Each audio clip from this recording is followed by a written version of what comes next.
अस्सलाम वालेकुम नाज़रीन, मैं हूं मोहम्मद उस्मान मुग़ल और आप देख रहे हैं मेरा डिजिटल प्लेटफॉर्म। इस वक्त मैं मौजूद हूं रावलपिंडी में और आज के व्लॉग में मैं आपको बताऊंगा कि पंजाब हुकूमत की जानिब से बड़े दावे और वादे किए गए थे कि हुकूमत बनने के बाद ताजरों को बड़ा रिलीफ दिया जाएगा, लेकिन ताजर जो हैं वो इंतकामी कार्रवाइयों का निशाना बनते हुए नजर आ रहे हैं, क्योंकि पंजाब हुकूमत की जानिब से 14 अप्रैल को एक नोटिफिकेशन जारी किया गया था कि 100 ग्राम रोटी की कीमत 16 रुपये, जबकि 120 ग्राम नान की जो कीमत है वो मुकर्रर की गई थी 20 रुपये।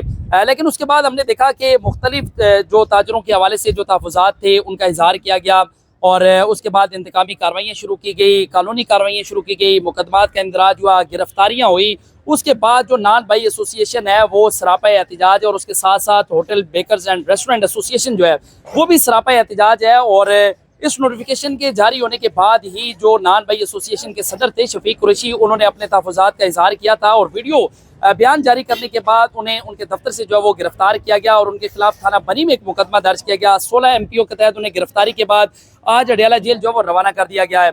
नान भाई एसोसिएशन के जनरल सेक्रेटरी खुर्शीद कुरैशी हमारे साथ मौजूद है, पहले इनसे बात करेंगे। कुरैशी साहब बताएं, मुकदमा दर्ज हो गया, सदर साहब आपके गिरफ्तार हो गए, अमल दरामद अभी तक नहीं हुआ, हुकूमत और ताजरों के दरमियान जो डेड लॉक है इसको कैसे ख़त्म किया जाएगा? बहुत शुक्रिया जी। जिस तरह मैं टोटल आपने बता दिया है, सदर शफीक कुरैशी साहब को गिरफ़्तार नहीं किया गया, उनको अगवा किया गया था। तीसरे दिन जाके हमें पता चला है कि जी वो उनकर 16 MPO के तहत उन पर मुकदमा दर्ज हो चुका है और उनको जेल भेज दिया गया है। उसके साथ हमारे दूसरे साथी थे सरदार मुश्ताक साहब, हमारे सीनियर नायब सदर है, उनको भी आज सुबह छोड़ा गया है और बगैर किसी, मेरे ख्याल में पर्चा नहीं हुआ उन पर किसी किस्म का।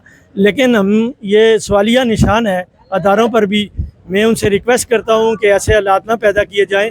जो एक कम्युनिटी को लीड करने वाले लोग हैं, जो ताजरों को लीड करने वाले लोग हैं, मेरे ख्याल में अगर उनको हरासा किया जा रहा है, उनको इस तरह गिरफ़्तार किया जा रहा है, उन पर इस तरह के मुकदमात दर्ज किए जा रहे हैं, तो मेरे ख्याल में टेबल पर बैठने का मेरे ख्याल में बहुत मुश्किल चांसेस है। सदर शफीक कुरैशी साहब को जब तक हमारे दरमियान नहीं होंगे उस वक्त तक मेरे ख्याल में हम इस पोजीशन में नहीं हैं कि हम कोई फैसला डिसीजन कर सकें। हमारी कोशिश है, आज भी हम अडियाला जेल गए थे उनसे मुलाकात के लिए अपने पूरी टीम के साथ, लेकिन हमें नहीं मिलने दिया गया। कह रहे हैं कि डी साहब का आर्डर है कि भाई आप नहीं मिल सकते, उनसे पहले उनसे इजाज़त लेकर आएँ। लेकिन मेरी इंतज़ामिया से रिक्वेस्ट है, हम टेबल पर बैठने के लिए ज़रूर तैयार हैं, लेकिन खुदारा हमारे हाल पर रहम किया जाए, हमें उस पोजीशन में ना ला के किया जाए कि ताकि हम कोई ऐसी बात मानने की पोजीशन में न हो। हर किस्म के डायलॉग करने के लिए हमारी टीम तैयार है, लेकिन जब तक सदर शफीक कुरैशी साहब को रहा नहीं किया जाता मेरे ख्याल में ये बहुत मुश्किल है हमारे लिए। आपने इनकी गुफ्तगू सुनी और इनका ये कहना है कि जब तक नान भाई एसोसिएशन के जो सदर हैं उन्हें रिहा नहीं किया जाता तब तक टेबल टॉक जो है वो नहीं हो सकती और 1 पॉइंट एजेंडा है कि फौरी तौर पर उन्हें रिहा किया जाए। फारूक चौधरी साहब जो hotel baker and restaurant association के सदर हैं वो इस वक्त हमारे साथ मौजूद है। उन्होंने भी सारी सूरत हाल के अंदर इनकी हमायत का ऐलान किया है और वो इस वक्त हमारे साथ मौजूद है। हमने देखा कि हमेशा ताजरों की बड़ी मजबूत और तवाना आवाज़ ये बने हैं फारूक चौधरी साहब, और इस वक्त ये भी हमारे साथ मौजूद है।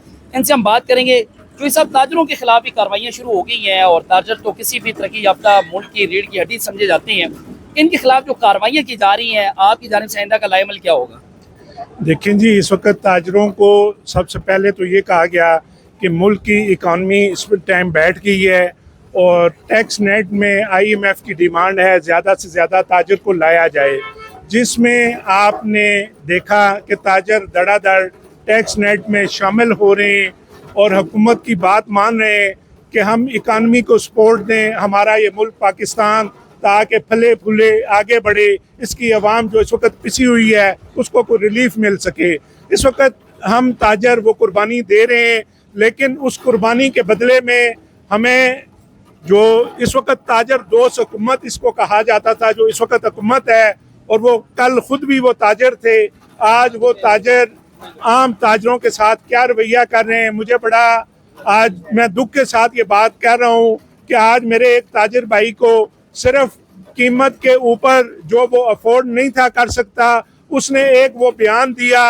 आप तंदूर के ऊपर जो काम करने वाला शख्स है वो कोई पढ़ा लिखा नहीं है। अगर वो कोई पढ़ा लिखा या कोई वो सरमायादार होता तो तंदूर पे रोटियां ना लगाता, कोई इनकी तरह उसने भी फैक्ट्री लगाई होती, उस फैक्ट्री में होता।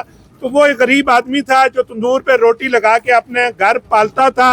उसके उस बयान को हुकूमत ने उसके ऊपर 16 MPO लगा के और उसे जेल भेज दिया है। मेरे ख्याल में ये गैर मुनासिब रवैया है। ताजर और हुकूमत के दरमियान इस तरह से एक तफरीक पैदा होगी, और जब ये तफरीक पैदा होगी तो इससे मसाइल बढ़ेंगे। इस मसाइल को ख़त्म करने के लिए वज़ीर आज़म को फौरी नोटिस लेना चाहिए, खुर्शीद कुरैशी की रिहाई का ऑर्डर करना चाहिए। अगर कोई बात आप ऐसी है हुकूमत जो अपनी मनवाना चाह रही है, तो ताजरों के साथ बैठ के उसके तरीकाकार तय कर लिया जाए। हम अपनी बात भी उनके सामने रखेंगे, उनकी बात भी सुनेंगे। जैसे डिस्ट्रिक्ट प्राइस कंट्रोल कमेटी मौजूद है, उसमें बैठ के रेट तय कर लिए जाते हैं, ऐसे ही इन रेट को उन कमेटियों में बैठ के उसमें चीफ सेक्रेटरी पंजाब बैठ के तय करके और इस मसले को हल कर लिया जाए।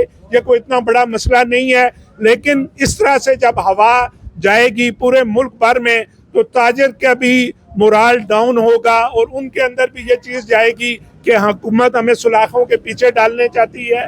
तो ऐसा इकदाम ना किया जाए जिससे पाकिस्तान की इकानमी को नुकसान पहुँचे, जिसकी वजह से आम गरीब आवाम को नुकसान पहुँचे। और कल वो अपने जो 2 वक्त की रोटी है, आज उनको 2 वक्त की रोटी तो नहीं मिल रही, 1 वक्त की रोटी मुश्किल से वो उस पर गुजारा करते हैं, तो वो 1 वक्त की रोटी से भी जाएं। लिहाजा इसके ऊपर हुकूमत को फौरी नोटिस लेना चाहिए, वज़ीर आज़म को नोटिस लेना चाहिए, CM को नोटिस लेना चाहिए और इस मसले को ख़त्म करना चाहिए। फिलफौर ये हमारा मुतालबा है। जी बिल्कुल, आपने गुफ्तगू सुनी है फारूक चौधरी साहब की, और इनका ये मुतालबा है कि इस पर पंजाब हुकूमत को फौरी तौर पर नोटिस लेना चाहिए और जो तहफ़्फ़ुज़ात हैं ताजरों के, उनको फौरी तौर पर जो है वो दूर किया जाना चाहिए। अब चूँकि शफीक कुरैशी जो है उन्हें 16 MPO के तहत गिरफ्तारी के बाद आज अडयाला जेल भिजवा दिया गया है, और फौरी तौर पर इन्होंने भी मुतालबा किया है कि उनको रिहा किया जाए।